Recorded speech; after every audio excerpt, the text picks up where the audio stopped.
Now that the world has gotten a glimpse of an Elon Musk-owned Twitter, we've asked Americans what they think of the app's future, and there are quite a bit of surprises.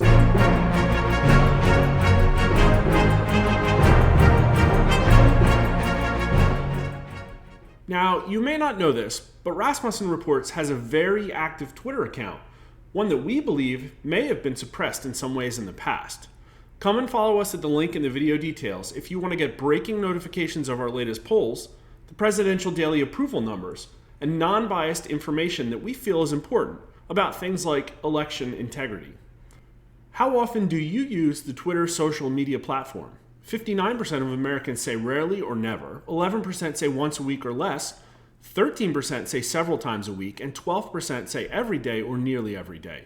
So that's a full 25% of American adults who are on the app more than once a week, and over a third, 36%, who could be said to be called regular users, or those who use the app more than rarely.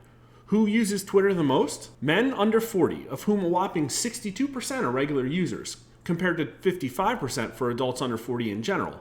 And the next highest is upper income earners. Those with incomes over 200K are also most likely to be daily users at 26%. And here's the rest of the list. Only 30% of Republicans are regular users, compared to 33% of independents and 43% of Democrats. So though it could be said that the old Twitter management was very left-leaning, looking at these numbers, the overall mix of users on Twitter is only moderately left. Will the Musk purchase of Twitter make the platform better or worse? And this is asked of only the 350 respondents who were regular Twitter users. This one, like many polarizing questions, is hilariously split. 34% say better, 33% say worse, and 32% say not sure and not much difference combined. Now, given the news, you would think that these results would be one-sided, and they really weren't. Here are the party numbers. Republicans say better more than worse by 41 to 26%, or only a 15-point spread, and Democrats say worse by only a 5-point spread. So Republicans and Democrats are only 20 points apart on this. Independents are completely unsure. Here's who has the biggest better to worse spread.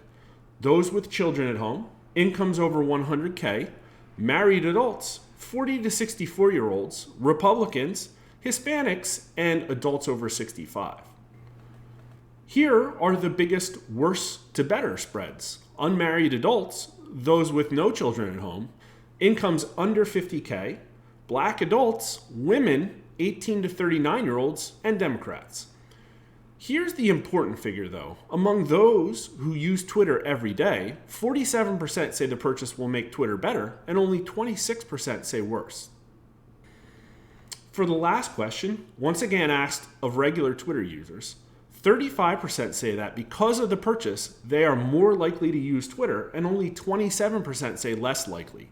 Republicans, married adults, those with children, and men over 40 are the biggest pickups for Elon here, and even Democrats, by a 39 to 30-point margin, say they're more likely to use the platform. The losers are women under 40, unmarried adults, independents, and women in general.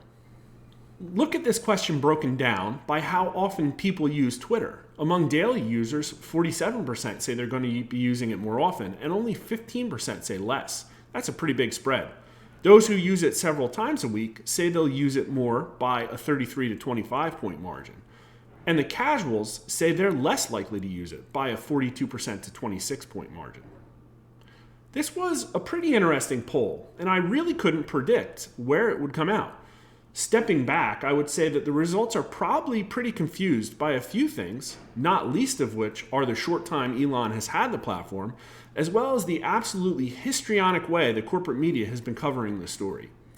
We'll definitely be freshening up these numbers as things develop. So like our video and subscribe to our channel if you want to know when the new numbers drop. Thanks for watching.